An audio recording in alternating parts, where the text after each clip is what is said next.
Hello बच्चों, चलिए आज हम कर रहे हैं संजीव डैश वर्क में ही क्लास 10th में हिंदी का मॉडल पेपर 6 सॉल्व करते हैं।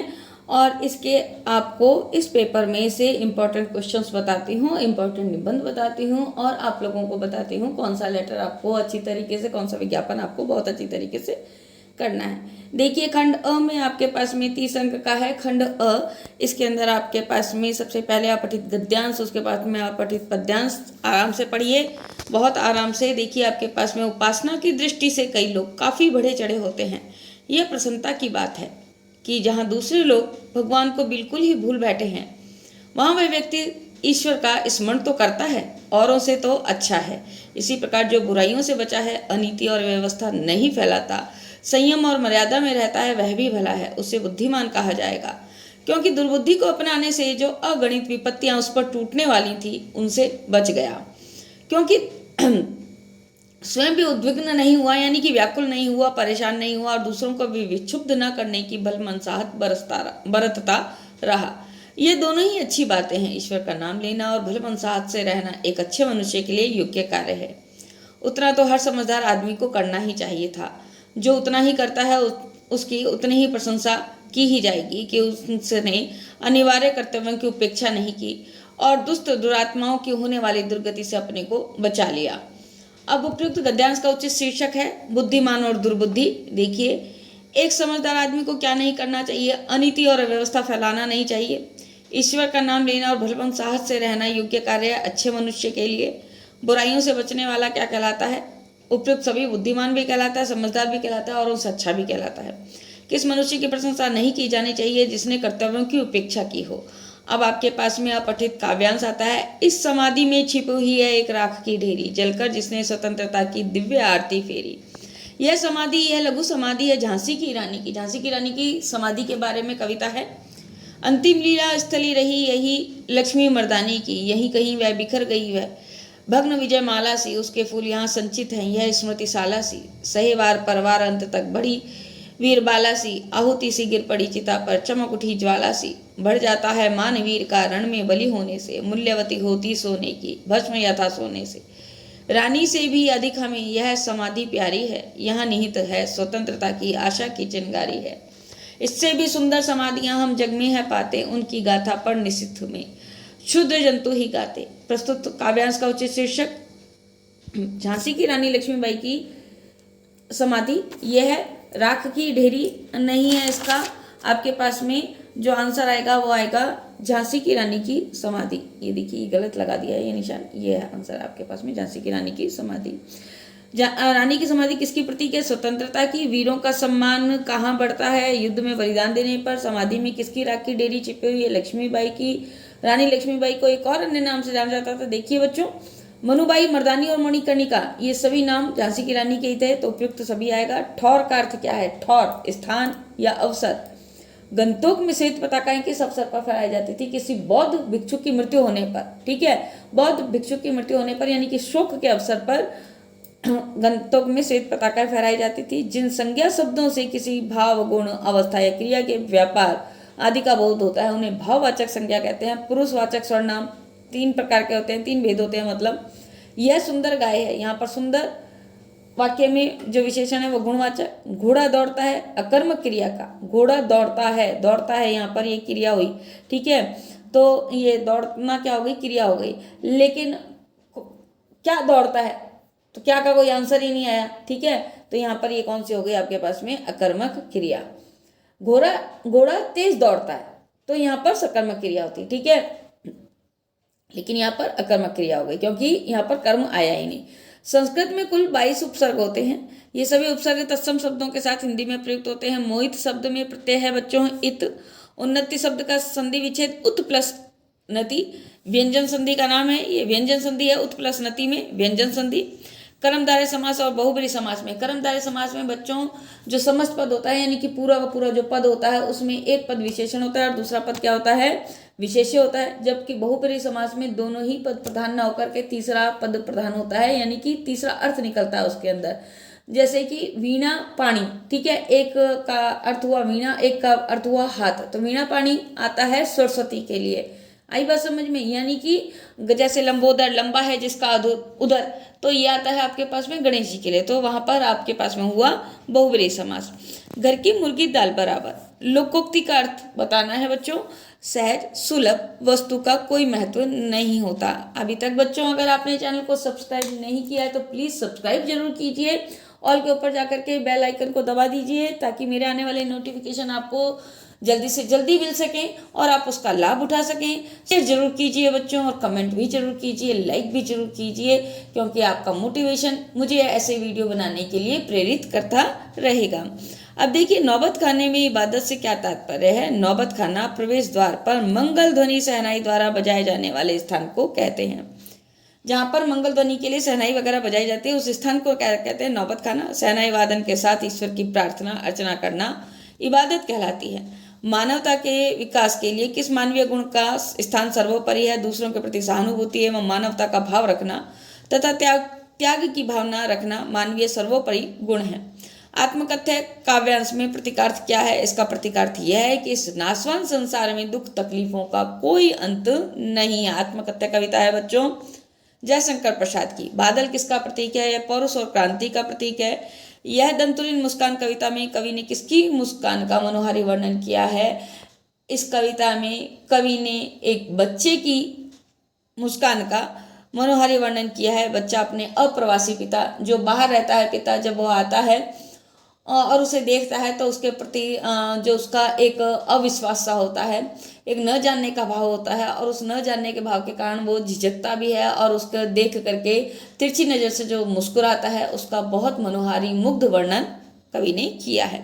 मनु भंडारी की साहित्यिक दुनिया से परिचय किसने करवाया? मनु भंडारी को साहित्यिक दुनिया से परिचय उनकी प्राध्यापिका, हिंदी की प्राध्यापिका शीला अग्रवाल ने कराया, जिन्होंने उनको हर किताब न पढ़ने की सलाह दी और साहित्य की किताबों को छांट छांट करके पढ़ने की सलाह दी उन्होंने, और इस तरीके से उन्होंने अच्छा साहित्य से परिचय कराया। गंतोक की सुंदरता का क्या कारण है? गंतोक के निवासी जो वहाँ रहते हैं प्रकृति व उसके परिदृश्यों की पूजा करते हैं। ठीक है, प्रकृति की पूजा करते हैं, उसके परिदृश्यों की पूजा करते हैं। उनका मानना है कि जो भी यहाँ गंदगी फैलाएगा उसकी मृत्यु हो जाएगी। ये स्वच्छता गंतोक की सुंदरता का कारण है। दुलारी के व्यक्तित्व की कोई दो विशेषताएं, एक तो वो कुशल कजली गायिका थी। कजली गायिका जो कजली का अवसर पर कजली तीज के अवसर पर जो गायन गाया जाता है, यानी कि जो गीत गाया जाता है, वो कजली गायिका थी वो। और स्वाभिमानी स्वभाव था उसका, स्वाभिमानी व्यक्तित्व था। ठीक है, अब देखिए आपके पास में इंपॉर्टेंट क्वेश्चन खंड ब में जो आपके पास में इंपॉर्टेंट क्वेश्चन चलेंगे, वेरी इंपॉर्टेंट है। हिरोशिमा लिखी कविता लेखक के अंत व बाह्य दोनों दबाव का परिणाम है, स्पष्ट कीजिए। ठीक है, आगे का जॉर्ज पंचम की नाक कहानी में किस मनोवर्ती पर व्यंग्य किया गया है? तो ये भी इंपॉर्टेंट क्वेश्चन है आपके पास में। ठीक है बच्चों, तो करिएगा जरूर इस क्वेश्चन को। अब आगे चलते हैं। आपके पास में गंतोक को मेहनत कर बादशाहों का शहर क्यों कहा जाता है? वेरी इंपॉर्टेंट क्वेश्चन, जरूर पढ़िएगा, याद कीजिएगा। गोपियों के द्वारा हमारे हारिल की लकड़ी कहने से क्या तात्पर्य है? हारिल एक पक्षी है बच्चों जो हमेशा अपने पंजों में जो पैरों में लकड़ी को दबा करके उड़ता फिरता रहता है। तो इसी प्रकार से गोपियाँ कहती है हमने कहा हमारे लिए तो कृष्ण हारिल की लकड़ी के समान है, जिनको हमने अपने मन कर्म और वचन से पकड़ के रखा है, वो किसी भी प्रकार से हमसे छूट नहीं सकते। ठीक है, तो ये इनका आंसर हो गया। कस्बे के मुख्य चौराहे पर लगी नेताजी की मूर्ति हालदार साहब को अधूरी क्यों लगती थी? नेताजी का चश्मा पाठिका थी वह धुंधले प्रकाश की कुछ तुकों और कुछ लयबद्ध पंक्तियों की। इन पंक्तियों को पढ़कर लेखक लड़की की जो छवि आपके सामने उभर कर आती है उसे शब्दबद्ध कीजिए। ठीक है, धुंधले प्रकाश की पाठिका थी, लड़की अभी सयानी नहीं थी, लड़की अभी बड़ी नहीं थी, वो जीवन के दुखों को समझ नहीं पाती थी, तकलीफों को समझ नहीं पाती थी। ठीक है, तो उसे केवल सुख का आभास होता था, वह सुख के पीछे आने वाले दुख का आभास ही नहीं कर पाती थी। यही सब कुछ आपको लिखना है इसके अंदर। संगतकार के माध्यम से कवि किस प्रकार के व्यक्तियों की ओर संकेत करना चाह रहा है? क्वेश्चन इंपॉर्टेंट है। पुराने समय में स्त्रियों द्वारा प्राकृत में बोलना क्या उनके अपढ़ होने का सबूत है? पाठ के आधार पर स्पष्ट कीजिए। स्त्रियों की शिक्षा वाला पाठ महावीर हजारी प्रसाद द्विवेदी वाला इंपॉर्टेंट है बच्चों। मुहर्रम से बिस्मिल्लाह खां के जुड़ाव को बताइए। नौबत खाने में इबादत, लेखक की दृष्टि से सभ्यता और संस्कृति की सही समझ अब तक क्यों नहीं बन पाई है? पढ़िएगा जरूर। देव का जीवन परिचय कर्तृत्व और भदत आनंद कौशलायन का जीवन परिचय कर्तृत्व आ रखा है, आपके लीजिए, एक बार पढ़ लीजिएगा। व्याख्यात्मक खंड के लिए आपके पास में जो इम्पोर्टेंट चैप्टर्स हैं वो 3 से 4 ही चैप्टर हैं। इसमें आ रखा है आपके पास में एक तो